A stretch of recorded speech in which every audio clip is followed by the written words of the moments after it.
क्या बात करती हो उमा? मुझसे जवाब मांगने की हिम्मत आज तक इस हवेली में किसी की नहीं हुई। बड़ी भाभी, ये अच्छी बात नहीं। बड़ी भाभी, जरा सी बात पर आप बच्चों पर अपना गुस्सा निकालती हैं। अरे बच्चे तो केवल प्यार करने के लिए होते हैं, भगवान का रूप होते हैं। उन्हें मारना पीटना। तो तुम मुझसे जवाब मांगने आए हो? जवाब मांगने के लिए नहीं, केवल पूछने आया हूँ। जरा मैं भी तो सुनूं, क्या पूछने आए हो तुम? ये आप भी जानती हो बड़ी भाभी। मतलब अब मुझे इस बात का जवाब देना होगा कि मैंने गोलू पर हाथ क्यों उठाया? इसका मतलब गोलू पर मेरा कोई अधिकार नहीं, वो सिर्फ तुम्हारा बेटा है। ये बात नहीं है बड़ी भाभी, गोलू पर हमसे अधिक आपका अधिकार है। फिर मैं तो सिर्फ इतना कहना चाहता हूँ कि बच्चा चाहे किसी का हो, लेकिन छोटी छोटी बात, छोटी मोटी बात नहीं है। मेरे पास आने से पहले अगर तुमने एक बार गोलू से भी पूछ लिया होता कि मैंने उस पर हाथ क्यों उठाया, तो यहाँ आने की जरूरत नहीं होती। क्या किया था गोलू ने? इसका जवाब मैं तुम्हें देती हूँ। वो सुनीति के साथ रहकर गोलू बिगड़ता जा रहा है। सुनीति के साथ रहने में? क्यों, विमला ने तुम्हें कुछ नहीं बताया? उस पंडित की बेटी ने 2 दिन पहले गोलू से चोरी करवाई थी। उसी से सीख पढ़कर गोलू ने बड़ी भाभी से जो बातें आकर पूछी है, वो तुम ना सुनो तो ही अच्छा है। बड़ी भाभी, क्या कहा था गोलू ने आपसे? तुमने सुना नहीं उमा ने क्या कहा? ऐसी बातें तुम ना ही सुनो तो अच्छा है। अरे आखिर बात क्या है, कुछ मुझे भी तो पता चलना चाहिए। नहीं, उन बातों को हम नहीं दोहरा सकते। ठीक है बड़ी भाभी, अगर गोलू ने सुनीति की सिखावे में आकर आपसे कुछ उल्टी सीधी बात की होगी तो मैं मार मार के उसके हाथ पैर तोड़ डालूंगा। बच्चे के हाथ पैर क्यों तोड़ोगे जाकर? अगर तोड़ नहीं है तो उस अभागन सुनीति के हाथ पैर तोड़ो जाकर, जो बच्चे को चोरी चकारी से लेकर ना जाने क्या क्या सिखाती रहती है। नहीं बेटा, किसी की शिकायत नहीं करना। शिकायत करना अच्छी बात नहीं होती। मनुष्य के अंदर परिस्थितियों और संकट का सामना करने की शक्ति होनी चाहिए। लेकिन वो ऐसा नहीं मानेंगी, उन्होंने मुझे भी मारा। जानती हो छोटी चाची, बड़े ताऊ जी से सब डरते हैं, उनके सामने किसी के भी बोलने की हिम्मत नहीं पड़ती। मैं तो उनसे जरूर कहूँगा कि माँ, ताऊ जी और बड़ी ताई जी आपको खाना नहीं देती और मारती भी है। बड़ी ताई जी ने मुझे भी मारा है। बेटा, बड़े लोग या माँ बाप बच्चे को सही रास्ते पर लाने के लिए समझाते हैं, और जब बच्चे प्यार से नहीं समझते तो उन्हें मारते भी हैं। जैसा उनका प्यार होता है वैसे ही उनकी मार भी होती है।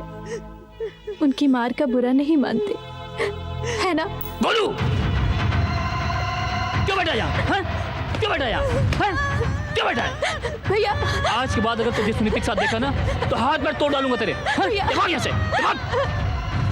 सुनीति, आखिर तुम चाहती क्या हो? क्यों इस घर की सुख शांति में आग लगा देना चाहती हो तुम? लेकिन भैया, मैंने तो कुछ नहीं किया। तुमने जो किया है वो मुझसे छुपा नहीं है।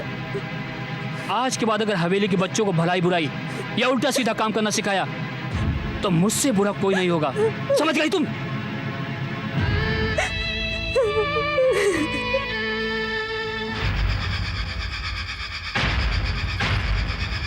अरे छोटी, तेरा तो जवाब नहीं। आज तो तूने एक तीर से 2 शिकार कर डाले। मैं समझी नहीं मंजली भाभी, जरा कुछ बातें कहने की नहीं, केवल समझने की होती है। भाभी, तुम पहेलियां बुझा रही हो? अरे नहीं नहीं छोटी, तेरी पहेलियों को बुझाने के लिए हर तार को जोड़ रही हूँ। मैं कुछ समझी नहीं मंजली भाभी, तुम क्या कह रही हो? अब इतनी भी भोली नहीं है तू। एक ही झटके में आज जो तूने बड़ी भाभी के नाक में नकेल डाली है, मान गए तुझे। क्या चाल चली है तूने। आहा,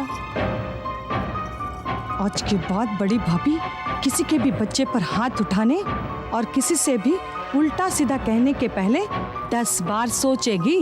उन्हें सोचना ही पड़ेगा। हर वक्त अपने बड़े होने का बड़प्पन दिखाती रहती है। जरा सोचो तो मंजली भाभी, वो भी तो हमारे टुकड़ों पे पल रही है, बड़े भैया का। हाँ, अब बड़े भैया का भी क्या भरोसा, भोला नहीं मिला तो। और वो मिल भी कैसे सकता है, वो तो चला गया वहाँ जहाँ से कोई लौट कर नहीं आता। तो मंजली भाभी, बड़े भैया लौट कर नहीं आएंगे? वो बात के तो पक्के हैं, भोला नहीं मिला तो वो भी लौट कर नहीं आएंगे। मतलब ये कि बड़ी भाभी भी अब हमारी दया पर? हाँ। अच्छा मंजली भाभी, मैं चलती हूँ, वो जरा गुस्से में है, कहीं उनका सारा गुस्सा मुझ पे ही ना टूट पड़े। हाँ, मैं जाती हूँ। तो बात यहाँ तक आ पहुंची है, मुझे ही कुछ ना कुछ करना पड़ेगा। ये हवेली, ये जायदाद,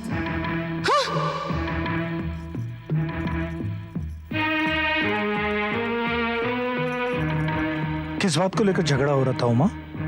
अरे छोड़िए, अब तो इस हवेली में दिन रात झगड़े ही झगड़े होते रहते हैं। हाँ, जब से भोला गया है। गया नहीं, जब से भोला की शादी हुई है। अब छोड़ो ना इन सब बातों को। दूध पी लीजिए ना। मैं कुछ दिनों से देख रही हूँ, आप कुछ परेशान से नजर आ रहे हैं। बताइए ना, क्या बात है? नहीं नहीं नहीं, वैसी कोई बात नहीं है। हाँ, मैं जानती हूँ आपका स्वभाव। परेशानी चाहे जितनी भी बड़ी हो, आप किसी से कुछ नहीं कहते, अंदर ही अंदर घुलते रहते हो। आप मुझे भी तो बता सकते हो। तुम वैसे ही परेशान हो रही हो, ऐसी कोई बात नहीं है उमा। मैं जानती हूँ, सारे कारोबार का बोझ अब आपके सर पर आ गया है।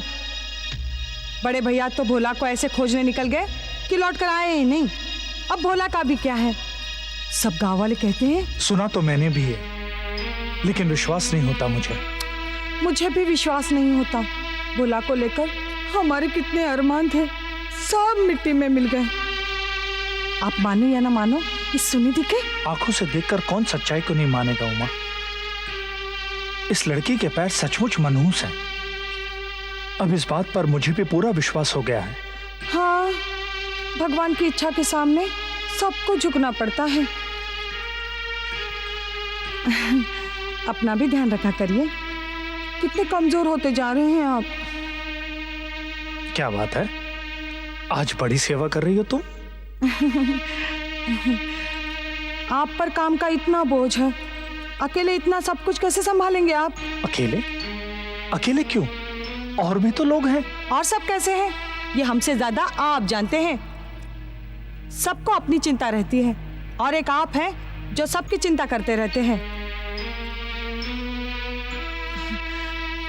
सोचती हूँ कुछ दिनों के लिए त्रिलोकी भैया को यहाँ बुला लूं।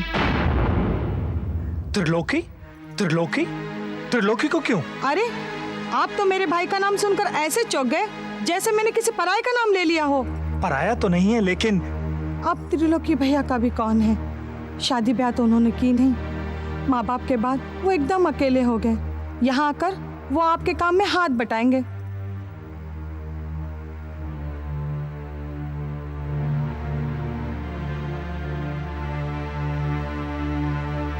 वो तो ठीक है उमा, लेकिन त्रिलोकी का चाल चलन तुम। अरे छोड़िए, भी हर चीज की एक उम्र होती है, और बचपन में तो सब यहाँ आकर वे बिल्कुल सुधर जाएंगे।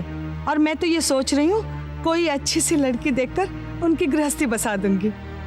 क्या आपका कोई फर्ज नहीं बनता उनके लिए? है, क्यों नहीं। इधर उधर भटकने से तो अच्छा है कि वो यहाँ आ जाए। यहाँ आ जाएगा तो कुछ कामकाज ही करेगा। वैसे भी भोला और बड़े भैया यहाँ नहीं है। चलो, तुम्हारी इच्छा है तो बुला लो त्रिलोकी को। ठीक है। अरे रे, इन पर तो बड़ी दया आती है। सुना है सनंदकटी गांव के धनी हैं ये। न जाने अपने भाई की खोज में कहां कहां भटक रहे हैं बेचारे। इस जमाने में भाई भाई का ऐसा प्यार, बात करते करते रोने लगते हैं। लो, आज मुखिया जी से पूछ रहे हैं। मुखिया जी भी क्या बताएंगे, वे जैसा हुलिया बताते हैं वैसा आदमी इस गांव में आज तक देखा ही नहीं गया। न जाने कहाँ होगा इनका भाई। न जाने कहां होगा बेचारा। बस चाचा, बस जैसा आपने कहा ऐसा मैंने किया। अब जरा आप याद कीजिए और मुझे बताइए कि मेरा भाई कहाँ है। अभी कुछ दिनों पहले की ही बात है। चाचा, मेरा भाई जो है ना, बड़ा सुंदर है, बड़ा सुंदर है। वो खूब लंबा है, उसकी छोटी छोटी मूछें हैं। चाचा, बिल्कुल बिल्कुल विष्णु भगवान जैसा लगता है वो। बिल्कुल विष्णु भगवान जैसा लगता है। नहीं भैया, मैं ऐसे किसी आदमी को नहीं जानता। नहीं जानते? और इस गांव में भी कोई ऐसा आदमी नहीं है। अगर होता तो मैं जरूर बता देता। चाचा, आपको पता चलेगा तो आप मुझे बताएंगे ना? हाँ भैया, मैं जरूर बता दूंगा तुम्हें। जरूर बताएंगे ना? हाँ हाँ, जरूर बताऊंगा। बहुत बहुत शुक्रिया चाचा, बहुत बहुत शुक्रिया। भोला, मेरे बच्चे, तू कहाँ चला गया मेरे बच्चे? मैं कहाँ जाकर तुझे ढूंढूं? कब तक अपने इस भाई से इस तरह रूठा रहेगा? हे मां संतोषी, मुझ पर दया कर मां। एक बार, सिर्फ एक बार मुझे मेरे बेटे से मिलवा दे मां। सिर्फ एक बार मुझे मेरे बेटे से मिलवा दे मां। मैं उसके पैर पकड़कर सबकी ओर से उससे क्षमा मांगूंगा। सबकी ओर से मैं क्षमा मांगूंगा मां। एक बार, मुझे एक बार मेरे बेटे से मिलवा दे मां। भोला, मेरे बच्चे, कहाँ है तू? आजा आजा आजा, आ ले, आ आ आ आ आ आ आ आ आ आ। पहचानो किसने बंद की हैं तुम्हारी आंखें? नहीं राजकुमारी जी, ये अच्छी बात नहीं है। अगर कोई देख लेगा तो क्या कहेगा? यही कहेगा कि राजकुमारी गीता को अपने सपनों का राजकुमार मिल गया। मैं आपसे पहले भी कह चुका हूं कि मैं एक बहुत साधारण सा आदमी हूं और मेरे पास ऐसा कुछ भी नहीं है जिससे मैं आपको खुश रख सकूं। मेरी बात को समझिए राजकुमारी जी। हर बात समझती हूँ, लेकिन आप नहीं समझते। हर समय हमारा दिल दुखाते रहते हैं। हमारे दिल को दुखाने का कोई अधिकार नहीं है आपको। राजकुमारी जी। राजकुमारी नहीं, गीता, केवल गीता। मैं आपकी गीता हूँ। गीता, मेरी बात को समझो। जमीन और आसमान कभी नहीं मिलते। हम दोनों नदी के दो किनारे हैं जो एक दूसरे को देख तो सकते हैं लेकिन मिल नहीं सकते। मैं तुम्हारे आगे हाथ जोड़ता हूं, भगवान के लिए इन सारी बातों को एक सपना समझकर भूल जाओ। भूल जाऊं? कैसे भूल जाऊं? क्या चाहत भुलाई जा सकती है? क्या प्यार झुटलाया जा सकता है? जरा सोचो गीता। प्यार सोचता ही तो नहीं, केवल कर गुजरता है। जो प्यार कर गुजरने की बुनियाद पर खड़ा हो वो प्यार नहीं, फरेब है, झूठ है वो। अगर हमारा प्यार किसी के दिल को ठेस पहुंचाए, किसी के जज्बातों के साथ खिलवाड़ करे तो नहीं गीता, नहीं। मैं महाराज के साथ विश्वासघात नहीं कर सकता। हो सके तो मुझे माफ कर देना।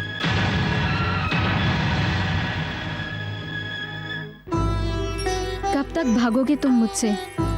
एक ना एक दिन तो तुम्हें मेरे प्यार के खातिर मुझे अपना बनाना ही होगा।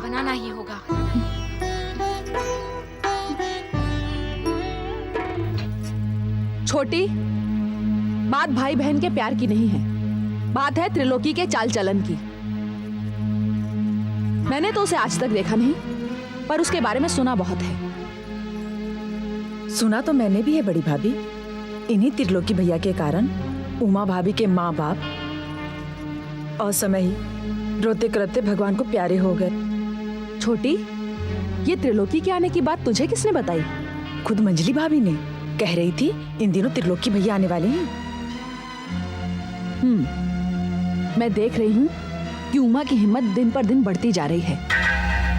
हवेली में किसे आना चाहिए किसे नहीं, मुझसे तो कोई पूछता ही नहीं है। मैं तो बस नाम की ही बड़ी हूँ। यही तो सोच रही थी मैं कि आप सबसे बड़ी हैं। मंजली भाभी को अपने भाई को बुलाने से पहले कम से कम एक बार आपसे पूछना तो चाहिए। एक बात पूछूं बड़ी भाभी? पूछो। बड़ी भाभी, आज अगर माँ बड़े भैया इस घर में होते तो क्या मंजली भाभी अपने भाई को इस प्रकार बुलाती? ये तू क्या कह रही है छोटी? माँ और अरे बड़ी भाभी, कहते कहते रुक क्यों गई? जाने दे छोटी, मेरा तो नसीब ही खोटा है। जिसे देखो मुझे ही गलत समझता है। ये भी मुझे छोड़कर चले गए। सब ठीक हो जाएगा बड़ी भाभी। तू नहीं जानती, त्रिलोकी नहीं तूफान आ रहा है इस हवेली में। ये तुम क्या कह रही हो बड़ी भाभी? तू उमा के खानदान को नहीं जानती। अरे मेरा बस चलता ना तो मैं भिखारियों के खानदान की इस लड़की से केदार की शादी कभी ना होने देती। मंजली भाभी तो आपके ही गांव की है ना बड़ी भाभी। जब आप सब कुछ जानती थी तो आपने रोका क्यों नहीं? मैंने तो बहुत रोका, पर बुढ़िया को लड़की पसंद आ गई। और बड़े भैया को? बड़े भैया, इनका दिल तो मोम से भी मुलायम है। और माँ का जादू तो ऐसे सर पर चढ़कर बोलता है कि माँ के अलावा किसी की सुनते ही नहीं। अभी भी ना जाने कहाँ कहाँ ठोकरे खा रहे होंगे। अरे ऐसा भी क्या भाई भाई का प्यार। मेरा भाई भोला, भोला कहाँ है? भोला, हे भोला, अरे भाई, मेरे भाई भोला को देखा है? नहीं। वो घर छोड़कर रूट कर चला गया है। अरे नहीं देखा। नहीं देखा है? नहीं देखा। भोला, भोला, भोला को देखा है? नहीं भाई। भोला, भोला, भोला, भोला, मेरे बच्चे रुक जा। अरे रोको उसे कोई। ओ मेरे बच्चे भोला, अरे रोको उसे कोई। भोला, अरे क्या हुआ भाई? अरे कोई उठाओ इसे। मेरे भाई भोला को रोको। कोई जाकर उसे बुलाओ। उसे आपको बोलो तो बहुत चोट लगी है। मेरी चोट की परवाह मत करो। मेरे भाई भोला को बुला लाओ। हाँ, बुलाते हैं, उसे बुलाते हैं, बुला हाँ, बुलाते हैं, उसे बुला लाओ। उसे बुला लाओ। भोला को बुलाओ।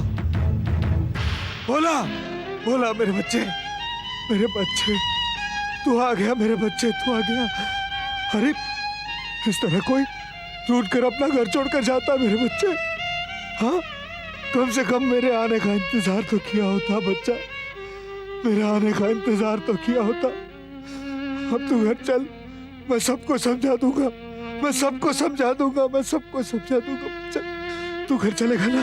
हाँ?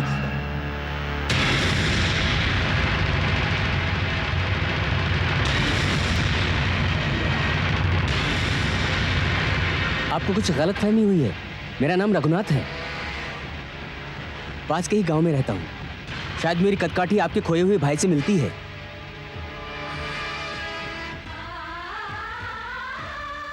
तुम सही कह रहे हो सके तो मुझे माफ कर देना बेटा। हो सके तो मुझे क्षमा कर देना। मेरा भोला कहाँ होगा? मेरा बेटा कहाँ गया? उसे मैं कहाँ ढूंढूं? भोला, मेरे बच्चे।